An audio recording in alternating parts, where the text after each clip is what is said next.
Olá, eu sou a Gisele Federici, entrevisto hoje o sociólogo e analista internacional Marcelo Zero.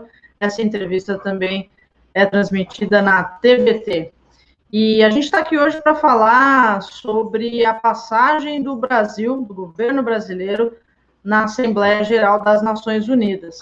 O Brasil hoje abriu a 76ª Assembleia Geral das Nações Unidas com o governo, com o discurso do presidente Jair Bolsonaro, e eu queria, inicialmente aqui, Marcelo, sua avaliação geral sobre o discurso, que já está sendo, já foi criticado no minuto seguinte, né, pela imprensa internacional, principalmente pela imprensa brasileira.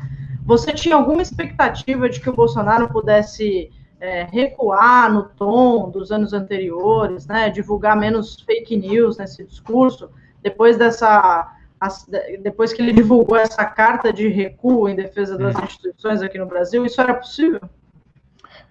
Bom, eu particularmente não tinha, ou se tinha, eram muito tênues, mas havia expectativa de alguns setores da política brasileira de que Bolsonaro respeitasse o espírito, digamos assim, da chamada Carta de Rendição e fizesse o que se espera de um chefe de Estado na abertura da Assembleia Geral da ONU, ou seja, fizesse um discurso para o mundo, né? Um discurso no qual ele se referisse aos grandes problemas mundiais e o papel que o Brasil teria em relação à solução, né? Ao aporte de soluções para esses grandes problemas mundiais, né? Porque o tema da Assembleia era muito claro, a questão da Covid-19 e a esperança de um mundo melhor pós-pandemia, com solução para os grandes problemas ambientais, os grandes problemas de desigualdade, os grandes problemas sanitários, etc., etc. Esse era o grande tema da Assembleia, né? No entanto, o Bolsonaro, ao invés de fazer um discurso para o mundo, um discurso de um presidente da República, ele fez um discurso para a sua claque interna, né? Na realidade, aquele discurso, se você analisar bem, ele foi feito com toda a medida para ser distribuído para os seus admiradores fanáticos, né? Entre esses admiradores fanáticos, parece que o discurso está fazendo até muito sucesso, né? Mas para o mundo, para o Brasil, para o país, para o Brasil, para o mundo, foi um completo desastre, né? Um completo desastre. O Itamaraty tinha preparado um discurso de conciliação, um discurso propositivo, um discurso que se destinava digamos assim, dar um pontapé inicial para romper com o atual isolamento diplomático do Brasil, mas ele não respeitou as recomendações, ou pelo menos a maioria das recomendações do Itamaraty, e fez um discurso digno de um miliciano de subúrbio, né? Então, um discurso eivado de delírios ideológicos e de fake news, né? Como o Bolsonaro fez também em 2020 e em 2019. Começa falando que o Brasil estava à beira do comunismo, à beira do socialismo, e que ele se elegeu para salvar o Brasil desse grande perigo comunista, né? Uma coisa, um delírio de macartista anacrônico, né, e delirante, né, e completamente fora da realidade. Mas ele começou o discurso assim e depois prosseguiu com um festival de altos elogios e baseados em fake news, né? A gente pode até discutir aqui a quantidade de mentiras, de fake news que ele proferiu nesse discurso, mas a própria imprensa internacional, evidentemente, que não comprou, digamos assim, essas mentiras deslavadas proferidas pelo Bolsonaro em relação ao seu governo e em relação ao Brasil. Ele fez discursos disparou fake news em todos os setores, né? Em todos os temas, ambiental, em relação à Covid, econômico, né? Diz que o Brasil está aí despertando o interesse dos investidores internacionais, na pauta dos indígenas, mas teve um ponto que talvez tenha até sido fora da curva, mesmo para os padrões do Bolsonaro, né? Que é defender o tratamento precoce contra a Covid no púlpito da ONU, né? Você achou que isso foi além? Bom, isso foi além do Bolsonaro. Além do Bolsonaro, né? Ele sempre fez discursos desse tipo, mas ele nunca chegou a ponto de defender nas Nações Unidas tratamento precoce, né? O tratamento precoce ele é condenado pela ONU. A ONU tem uma agência especializada em saúde pública chamada OMS, Organização Mundial da Saúde. E a OMS jamais aprovou e condena, né, o uso de cloroquina e ivermectina como tratamento precoce ou qualquer outro tipo de tratamento de qualquer índole para a Covid-19. Então, ele defender tratamento precoce na ONU é uma ofensa à ONU, uma ofensa à OMS, uma ofensa à ONU. E é também uma ofensa a todos os países que, seguindo as recomendações da ciência, não adotaram esse tipo de tratamento.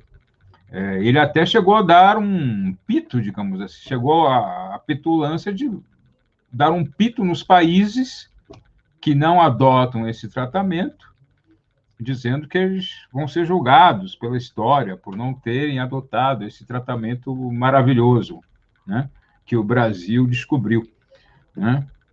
Evidentemente, se esse tratamento funcionasse,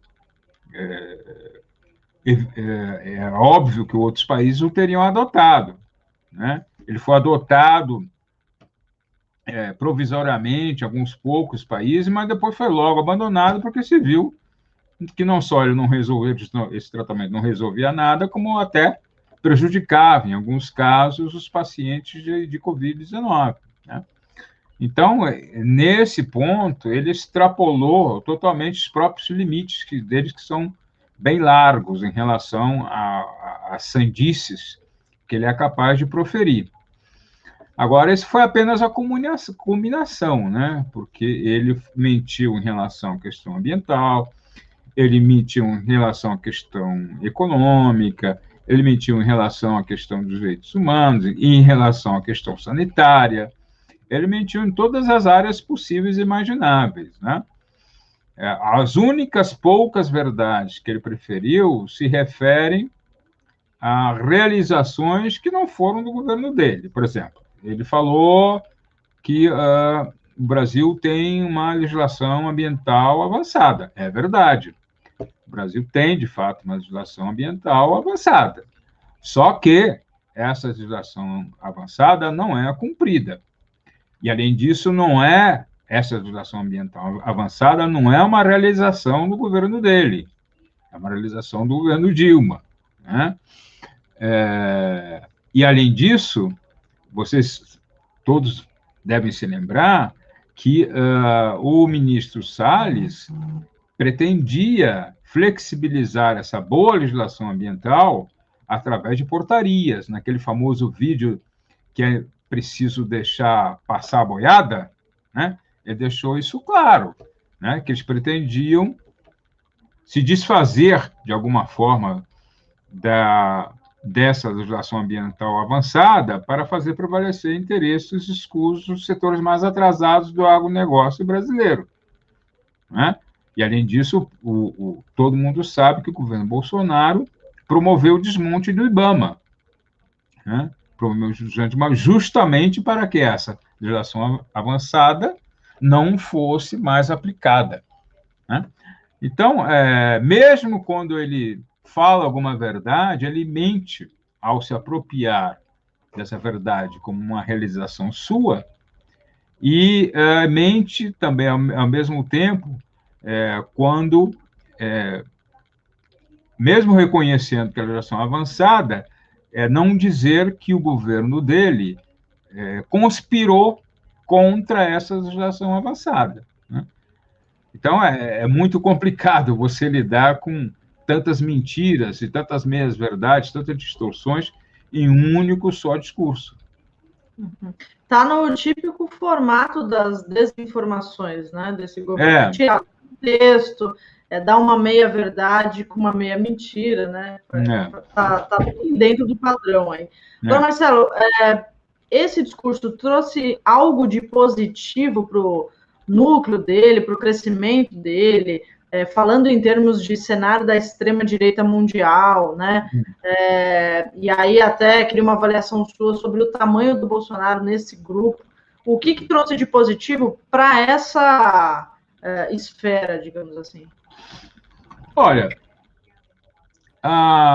depois que o Trump caiu, foi derrotado nas eleições, o Brasil se transformou no centro dessa extrema-direita, né?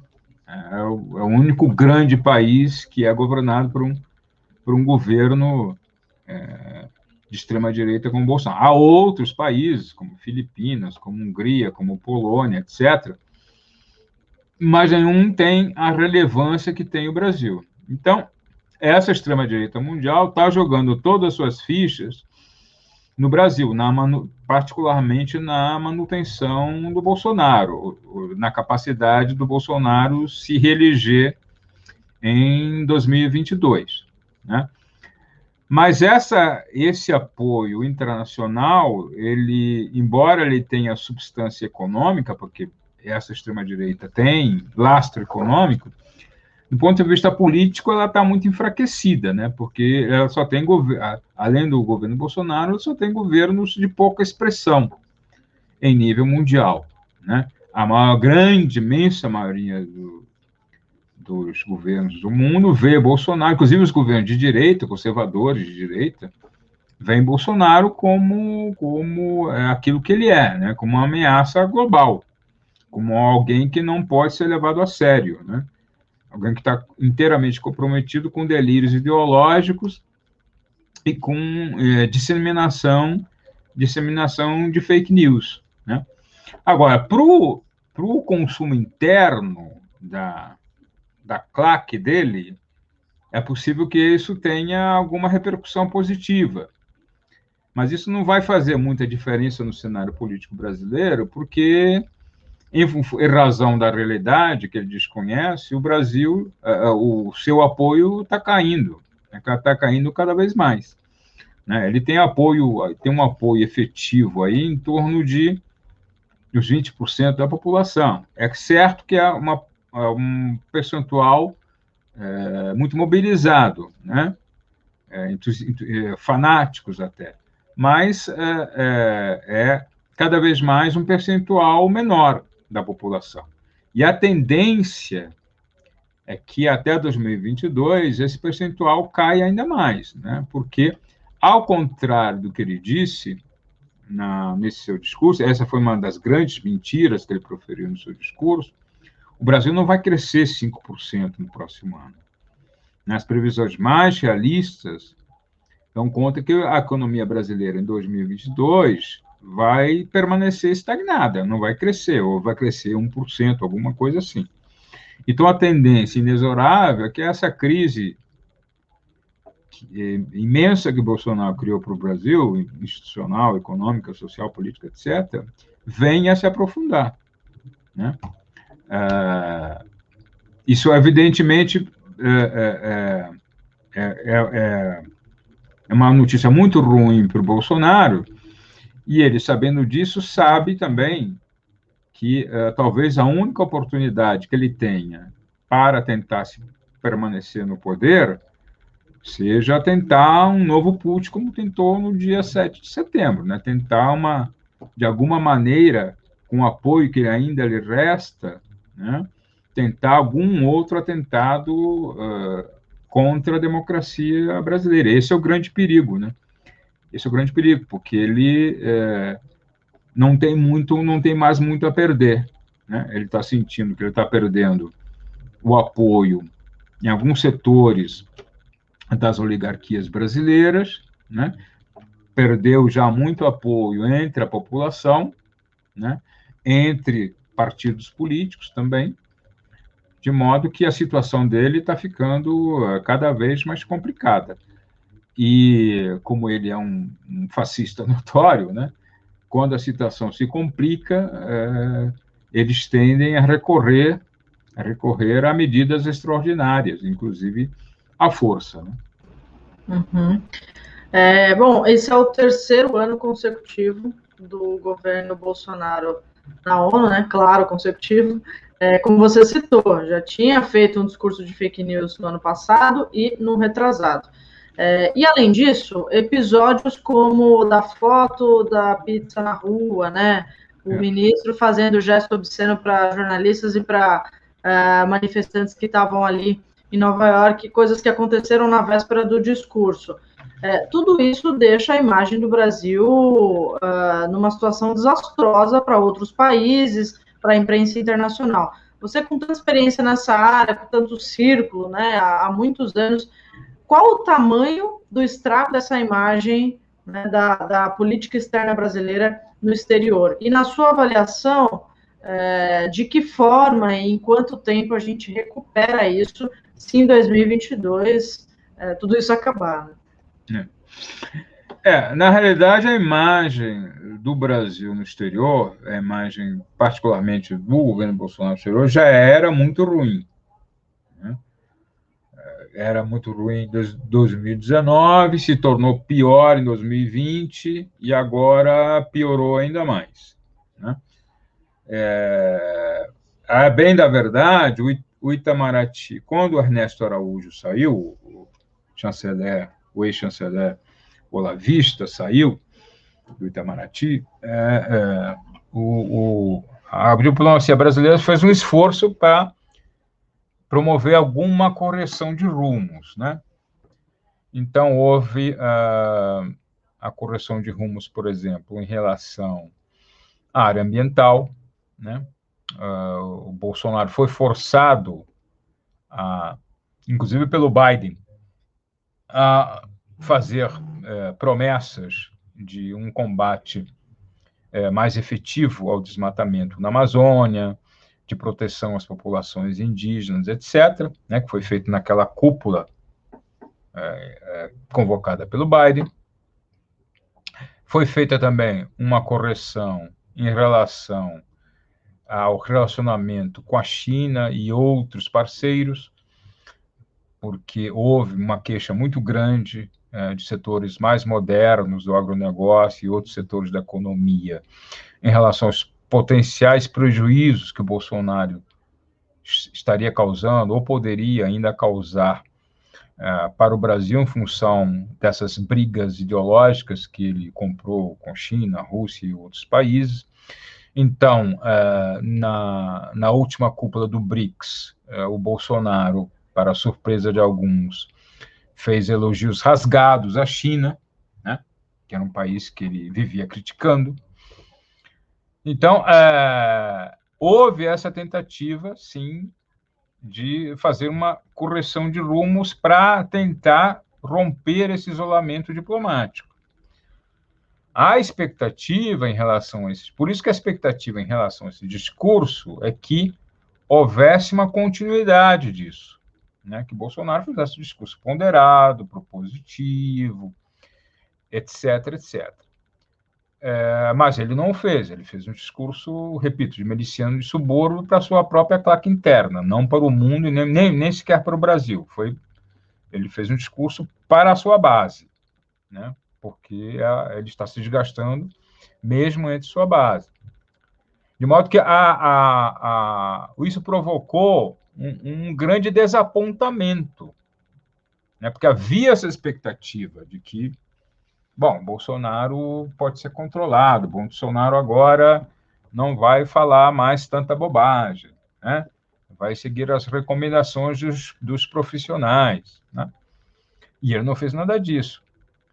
Aí, além disso, ele, não contente com isso, ele foi para Nova York sem se vacinar e se orgulhando da sua condição de não vacinado, né? Se orgulhando da sua condição de não ter atestado de vacina, não ter atestado de vacinação internacional, né?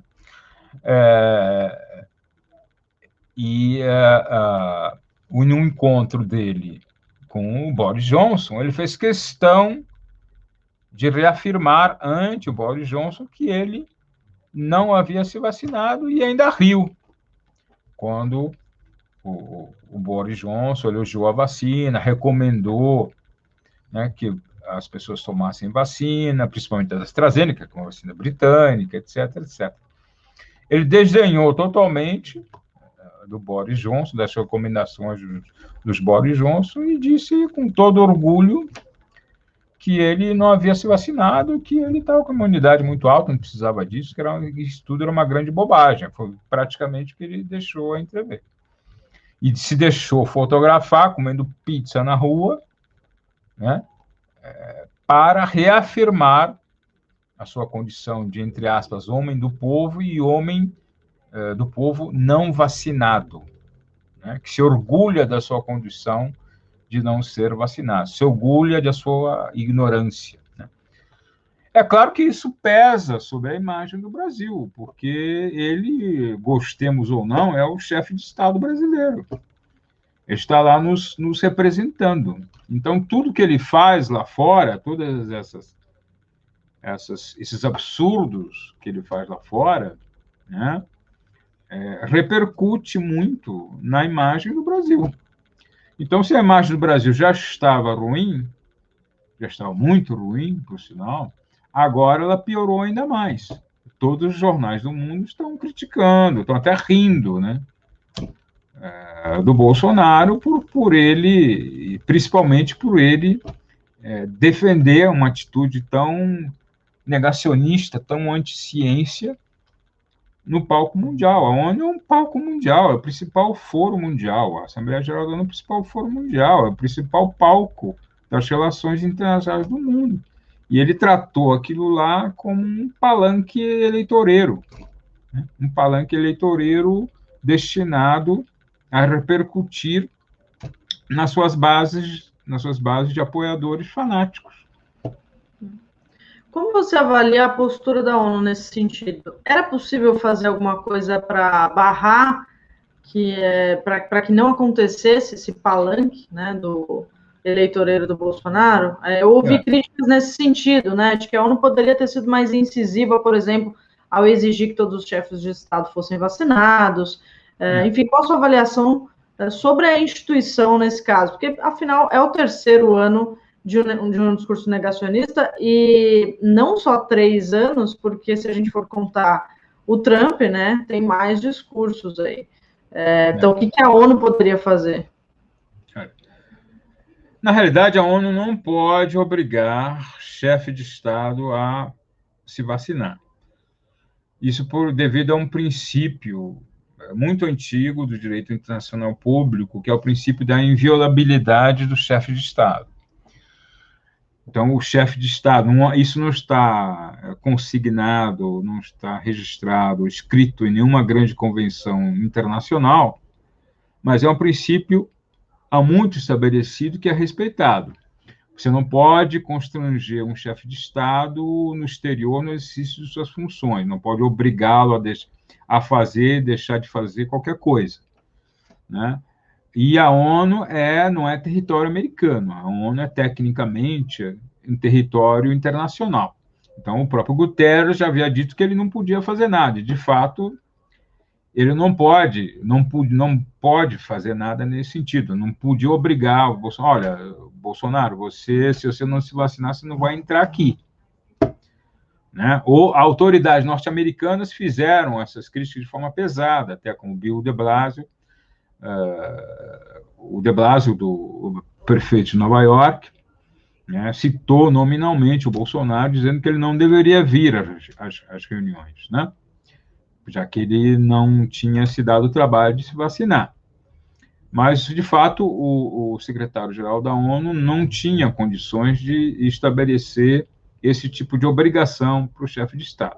É claro que esse princípio da inviolabilidade do chefe de Estado, hoje em dia, está muito relativizado, né? O Estatuto de Roma, que é o Tribunal Penal Internacional, por exemplo, artigo 27, ele estabelece que a inviolabilidade do chefe de Estado não se aplica, ou imunidade do chefe de Estado não se aplica aos crimes investigados, eventualmente, pelo Tribunal Internacional, como genocídio, crimes contra a humanidade, etc.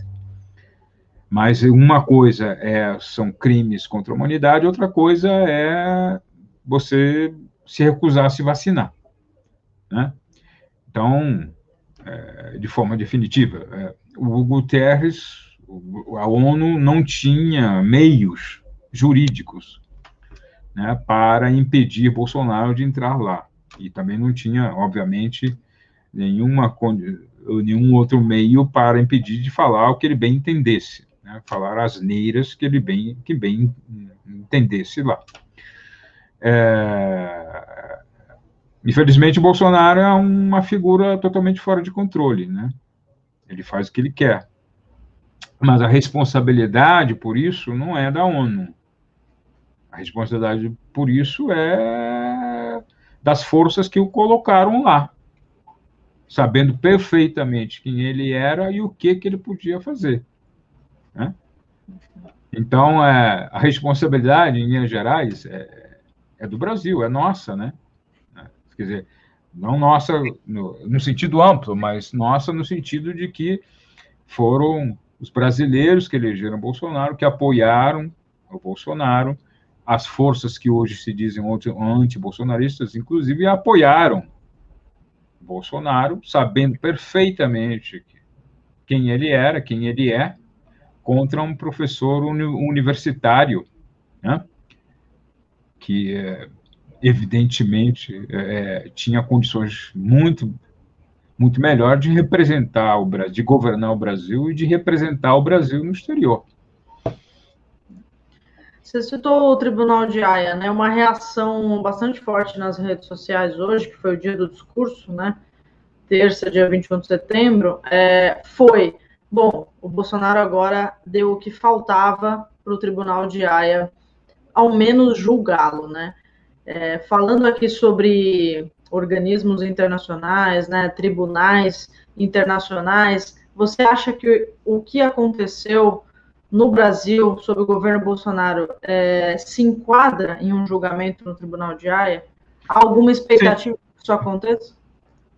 Se enquadra, sim, pode ser enquadrado assim. Claro que é difícil, sempre é difícil você conseguir levar adiante alguma condenação no Tribunal Penal Internacional, mas eu acredito que a CPI vem mostrando que Bolsonaro, além de ter cometido crimes comuns, crimes como prevaricação, corrupção ativa e passiva, etc., e crimes de responsabilidade, né, que podem levar ao impeachment, ele cometeu também alguns crimes contra a humanidade.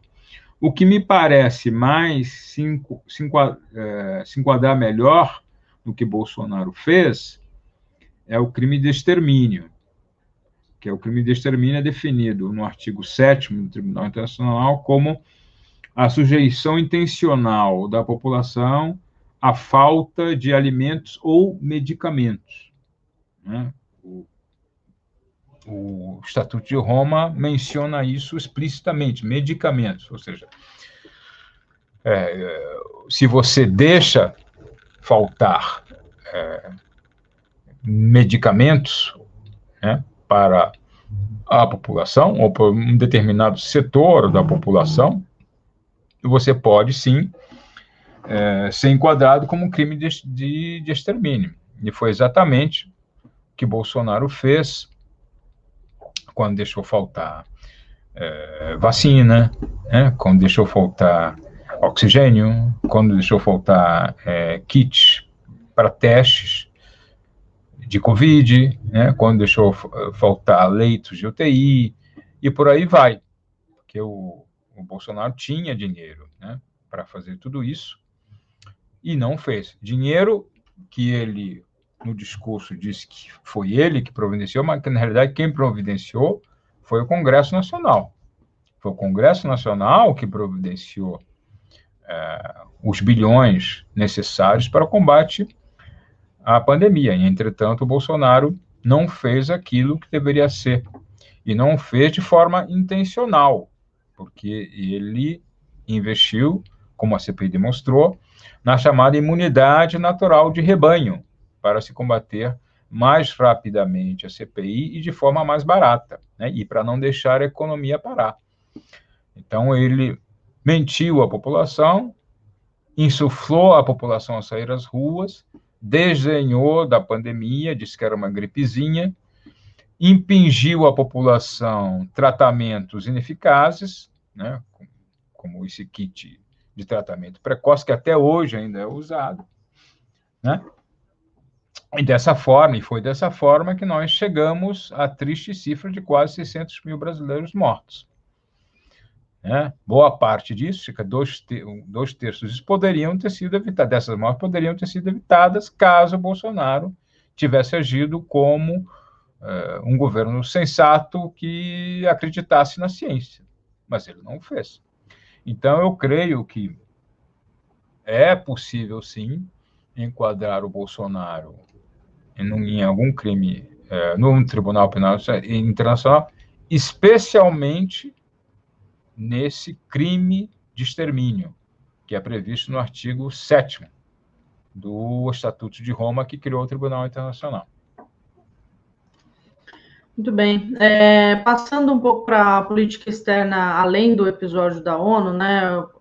Você citou aqui ataques feitos à China pelo governo brasileiro. E, recentemente, um discurso do Bolsonaro amenizando essas críticas.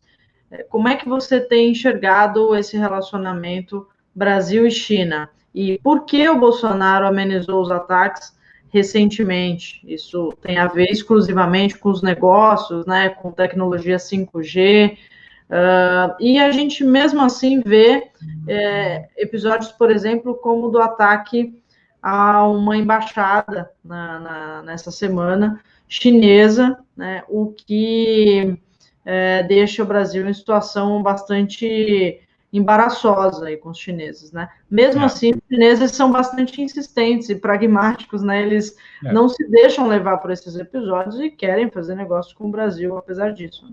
Né? Sim. Bom, esse recuo, o aparente recuo do Bolsonaro, porque ideologicamente eu continuo acreditando que a China é um país que, enfim, é um país perigoso, né, para os interesses do Brasil e do Ocidente cristão, né? E, com certeza ele continua acreditando nisso. Mas ele foi forçado a esse recuo, aparente recuo, porque os setores mais, digamos assim, internacionalizados e modernos do agronegócio e de outros campos da nossa economia, como indústria, serviços, etc., sabem muito bem que a China é o nosso principal, de longe, o nosso principal parceiro comercial.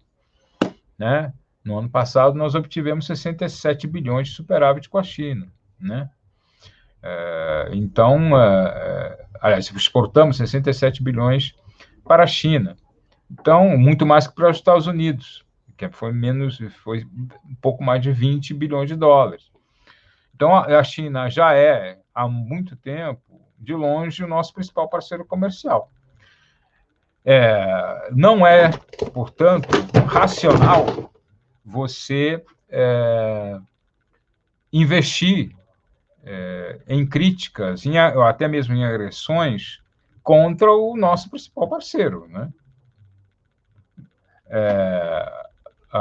Portanto, houve, sim, uma pressão dos setores, inclusive setores mais modernos do agronegócio, para que o Bolsonaro mitigasse as suas atitudes hostis, delirantes, em relação à China. Assim como fez também na questão ambiental, por pressão também desses setores mais modernos, né, da economia, mais internacionalizados da economia, na questão ambiental, na questão também do relacionamento com outros parceiros que Bolsonaro agrediu, como França, como Alemanha, Noruega, etc., porque isso é ruim para os negócios, simples assim, é ruim para os negócios, né? E Bolsonaro não pode ser ruim para os negócios, né? Ele tem que, nesse campo, ele tem que ter algum tipo de comedimento. Afinal, o golpe foi dado, ele foi levado ao poder fundamentalmente por esses interesses, né? Quer dizer, para introduzir no Brasil um projeto ultra neoliberal que implica privatização, né, diminuição de direitos, né, abertura incondicional das economias, celebração de acordos internacionais de livre comércio, entrada na OCDE, etc., etc. E tudo isso está em risco, foi colocado em risco pelo Bolsonaro quando ele começou a fazer críticas delirantes, ideológicas, a parceiros importantes e tradicionais do Brasil, né? Agora, repito, ele continua acreditando nesses delírios ideológicos da extrema-direita mundial, né? E continua a fazer esse discurso para a sua base, para a base bolsonarista, que acredita realmente nisso e que acha que ele deve, sim, ser contra a China, ser contra o ambientalismo, ser contra a chamada ideologia de gênero, né? Ser contra uma série de coisas, né? Que levam o Brasil a se isolar internacionalmente, né? Cada vez mais. Uhum. Eu queria que você falasse um pouco sobre o discurso do Biden na ONU, né? Ele disse que não quer uma nova Guerra Fria com a China, falou sobre, enfim, combate à pandemia. Qual a sua avaliação geral sobre a fala dele, Marcelo? Bom, ao contrário do Bolsonaro, o Biden fez um discurso para o mundo, fez aquilo que se esperava dele. Você pode não concordar com o discurso dele, achar que ele não vai cumprir nada do que ele está falando, né? Que, na realidade, aquilo não se vai sustentar, mas ele, pelo menos, teve a clareza de fazer um discurso para o mundo, não para a base dele, né? Fez um discurso de um chefe de Estado, né? É claro que muitos colocam em dúvida, eu mesmo coloco em dúvida, se ele vai cumprir mesmo isso, porque o Obama, quando ele chegou ao poder, ele também prometeu, né, que ia apostar em multilateralismo, que ia apostar em negociações, em construção de alianças, né, rompendo com a política anterior do Bush. Só que, depois de um tempo, viu-se que não era bem assim, né, que, na realidade, ele ia continuar com a mesma política militarizada do Bush, em alguns casos até aprofundou esse tipo de política, né? Então é necessário tomar com muito cuidado as promessas que o Biden está fazendo, né? De que vai abandonar o America First, que não vai mais investir em guerras, que vai investir em diplomacia, em negociações, em cooperação, né? Prometeu até 11 bilhões de dólares por ano para os países pobres comprarem vacina, né, combater a pobreza, enfim, combater as mudanças climáticas, etc., etc. Mas nós temos que tomar isso com muita cautela, né? Por exemplo, agora há pouco, ele fez um acordo com a Austrália para suprir a Austrália de submarinos nucleares, não submarinos com bombas nucleares, com mísseis nucleares, mas submarinos de propulsão nuclear para a Austrália. Qual o sentido desse acordo? O sentido desse acordo é fazer com que a Austrália participe, digamos, do cerco estratégico que ele pretende montar em relação aos grandes fluxos de comércio que passam ali para os estreitos do sudeste da Ásia, né?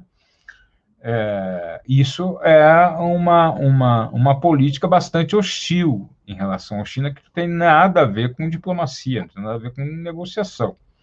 Aliás, esse acordo feito com a Austrália, ele desgostou um parceiro importante dos Estados Unidos na Europa, que é a França. A França tinha um acordo para fornecer submarinos convencionais à Austrália, um acordo de 90 bilhões de dólares, e com esse novo acordo, a França foi escanteada, né? Tanto é assim que ela chamou de volta os embaixadores da Austrália e dos Estados Unidos, seus embaixadores na Austrália e Estados Unidos, para consultas, né? Que, em linguagem diplomática, isso é bem radical, né?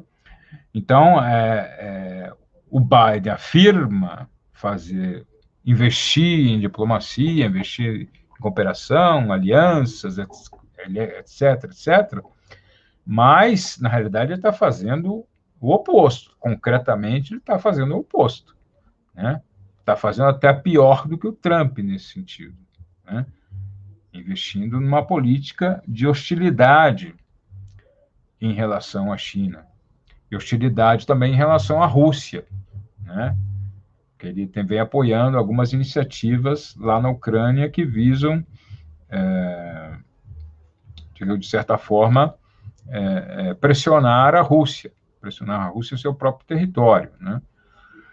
De modo que, embora o discurso tenha sido um discurso bastante otimista, positivo, cheio de propostas bonitas, etc., na prática, o Biden vem demonstrando que está disposto a fazer o oposto do que ele falou nesse discurso. Mas, de qualquer forma, e aí esse que é o ponto principal, ele falou para o mundo.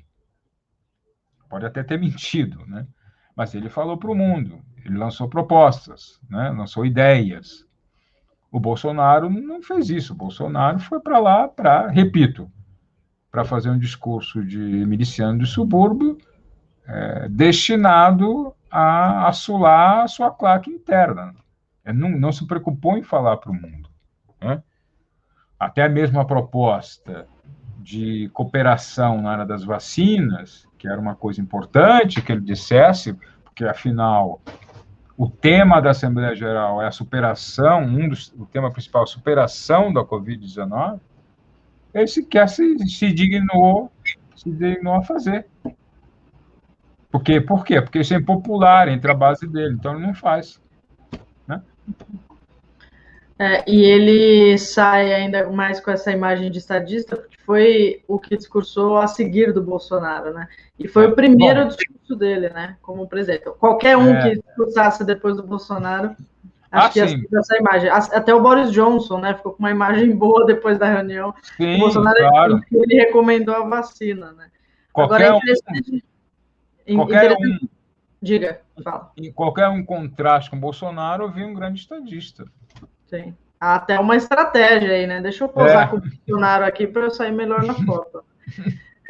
Interessante essa contradição que você traz na fala versus ações, né, do Biden. Ele fala, por exemplo, que, né, sobre o trecho da Guerra Fria, nós não estamos buscando uma nova Guerra Fria ou um mundo dividido. Você acha que o Biden vai trabalhar pelo multilateralismo como faz a China, né? Alguma chance disso acontecer? Que é mais ou menos isso que ele defende, né, nesse discurso. E um outro trecho interessante também é sobre justamente o acordo nuclear que você mencionou. Ele falou que está disposto a voltar a respeitar o acordo nuclear firmado em 2015, do qual o Trump saiu em 2018, se o Irã fizer o mesmo. Queria que você comentasse esse trecho também. Não, em linhas gerais, eu acho que o Biden vai manter uma atitude hostil e de cerco em relação à China, à Rússia e outros países, como o Irã. Essa diretriz de política externa, já estava na política de segurança nacional lançada pelo Obama em 2010. Quer dizer, a grande luta dos Estados Unidos agora não é a luta contra, não é mais a luta contra o terrorismo, é a luta pelo poder mundial. Né? E quem são os rivais dos Estados Unidos nessa luta pelo poder mundial? Basicamente a China, a Rússia e alguns aliados, que eles consideram aliados, como o Irã, por exemplo. Né? Em relação especificamente ao Irã, eles sempre tiveram, e não creio que vão abandonar, uma atitude de submissão do Irã em relação ao seu programa nuclear. Total submissão do Irã em relação ao seu programa nuclear. Né? O Brasil, em 2010, com o Lula e com o Erdogan, conseguiu um acordo que solucionava a questão da segurança do programa iraniano, nuclear iraniano, mas, no entanto, os Estados Unidos bombardearam o acordo. Era um acordo que solucionava adequadamente essa questão. Né? No entanto, ele foi bombardeado pelos próprios Estados Unidos. Né? E agora eles estão tentando colocar em pé um acordo que é exatamente o mesmo que o Brasil já tinha proposto lá em 2010. Né? Então, a estratégia deles parece a de que eles só aceitarão levantar embargos, etc., em relação ao Irã, caso o Irã se submeta totalmente, renuncie, na realidade, é isso que eles querem, renuncie ao seu programa nuclear. É isso que eles querem, mas o Irã não quer se desvencilhar, não quer se desfazer do seu programa nuclear, porque o Irã fez um investimento muito grande nesse programa. Aliás, é um investimento que começou com o Shah do Irã, não começou com a Revolução Islâmica, né? Foi o Shah do Irã que começou a implantar esse programa nuclear. Inclusive, ele chegou até a fazer propaganda de reatores nucleares norte-americanos, da Westinghouse, né, que foram cedidos para o Irã na época, porque o Irã, naquela época, era considerado um aliado. Então, os Estados Unidos investiram no programa nuclear iraniano. Né? Passaram a desinvestir, passaram a condenar só depois da Revolução Islâmica. Né? Foi por motivos puramente políticos. Porque até então eles vinham apoiando esse programa nuclear iraniano. De modo que a intenção deles é muito simples. Né? É de fazer com que o Irã renuncie ao seu programa nuclear. É isso que eles querem. Né? Mas o Irã não vai fazer isso.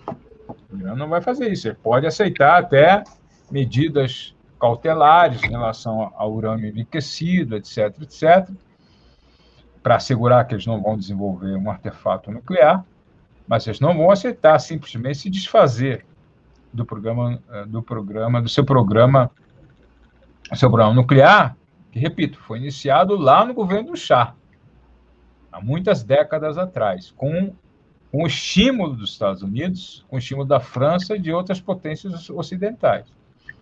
Eles não vão fazer isso. Então, é provável que se chegue a um impasse também, né? E as hostilidades acabem se sobrepondo a qualquer tentativa de negociação mais séria. O Biden citou que ele era o primeiro presidente a discursar na ONU, presidente dos Estados Unidos, em 20 anos, né, num país sem guerra, ou seja, num período de 2 décadas, é a primeira vez que um presidente discursava sem que os Estados Unidos estivessem em guerra. Como é que você enxerga essa questão militar aí trazida pelo Biden de uma forma, né, numa tentativa de ser tão pacifista, digamos assim? Ele diz que nem tudo é uma questão militar, né? Como é que você avalia isso logo depois do episódio da saída dos Estados Unidos do Afeganistão? Sim. Nesse sentido, o Biden tem razão, porque ele percebeu que militarmente os Estados Unidos não podem fazer muita coisa. Eles podem, por exemplo, bombardear algum país, destruir algum país, mas eles não, mas manter tropas em terra para segurar que um determinado país vá se manter na esfera estratégica deles é impossível, né? É impossível. Vocês fizeram isso, tentaram fazer isso na Coreia, fracassaram, tentaram fazer isso no Vietnã, fracassaram, tentaram fazer isso no Afeganistão, fracassaram, né? E provavelmente vão fracassar também no Iraque. A Líbia é um fracasso, né? Então, todas essas intervenções militares que provocam milhares, às vezes milhões de mortos,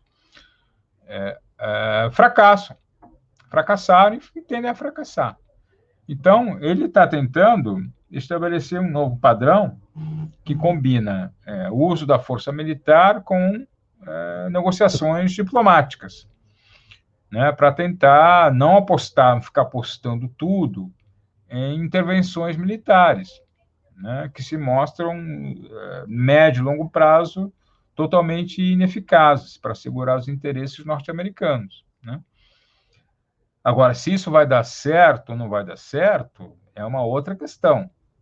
E se ele vai realmente fazer um esforço grande para investir na diplomacia, alianças estratégicas, conciliação, cooperação, também é uma outra coisa que vai ter que passar pelo teste da realidade, né? Pelo teste da realidade, que será um teste muito difícil, né?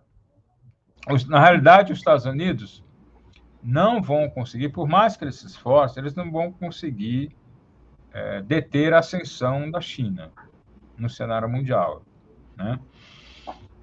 O máximo que eles podem fazer é tentar estabelecer mais cooperação com a China para ter alguma vantagem econômica, comercial, em relação a essa ascensão. Mas eles não vão conseguir deter a ascensão da China, né? Isso é inexorável. A China, em paridade de poder de compra, já é a maior economia do mundo e em pouco tempo será a principal economia do mundo.